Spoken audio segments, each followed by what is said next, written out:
সাংঘাতিক stability of mind পাবেন। মেডিটেশনও কি করতে পারেন? মিথুনের মেডিটেশন তো ডেফিনেটলি করতে পারে, কিন্তু মিথুনের একটু মেডিটেশনে প্রবলেম আছে, কারণ কনসেন্ট্রেশন লেভেলটা মিথুনের একটু কম। হ্যাঁ, এবার দেখুন, শুধু এটা রাশি দিয়ে বিচার করলে হয় না, অনেক রকম গ্রহ নক্ষত্রের ব্যাপার। তার নবমে হয়তো গুরু বৃহস্পতি বসে আছে, তার কনসেন্ট্রেশন লেভেল হাই আছে, কিন্তু ওভারঅল এরা একটু শিশু সুলভ। তো যেমন বাচ্চা পড়তে বসতে চায় না, খেলতে ভালোবাসে, এরা একটু ওই খেলতে ভালোবাসতে গিয়ে, একটু দেখতে ভালোবাসতে গিয়ে একটু সমস্যায় পড়ে। তবে 2026-এ যদি একটু বুদ্ধি করে চলা যায়, তো 2026 কিন্তু ভালো রেজাল্ট দেবে মিথুনকেও। যাক, আচ্ছা, আর যেটা আমি বারবার বলি, আমি এখনো বলে রাখছি, আপনারা কিন্তু স্কুলে রেডি হয়ে যান।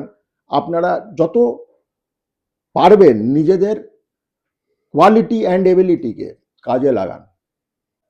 আপনারা যেটা থেকে নিজেকে বিরত রাখবেন সেটা হচ্ছে মুড সুইং।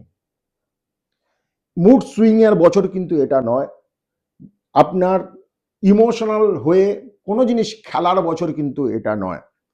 এর থেকে ইম্পর্টেন্ট হচ্ছে আপনি নিজের দিকে একটু